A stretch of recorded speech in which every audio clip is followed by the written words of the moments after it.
Hindi ko na sasabihin yung name ng brand pero medyo kilalang brand yon. So yan, may kit sila. Ano sila, Fred, ah? So tatry namin yung old school marketing. Hopefully may pumayag. Kasi ang gagawin namin, may mga shop kami pupuntahan. May mga establishments kami pupuntahan. And we're gonna ask them if pwede nilang patugtugin yung kanta namin. So ayun, hopefully may pumayag na patugtugin yung kanta namin. And I hope malakas yung sound system nila para maraming makarinig ng kanta. So yun, tara, samahan nyo kami.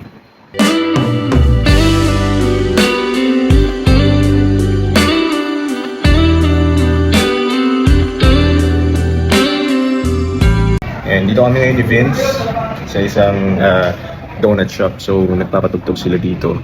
Tatry natin if pwede nilang patugtugin yung kanta natin. Sakto, marami kasing dumadaan dito sa harap. Cosmic Zero. Ayun. So ayun, hindi kami pinayagan na magpatugtog dun sa donut shop. So I guess ayaw nilang ma-affiliate yung brand nila. Siyempre medyo, hindi ko na sasabihin yung name ng brand pero medyo kilalang brand yon. So yan, may kit sila. Ano sila, Fred, ah?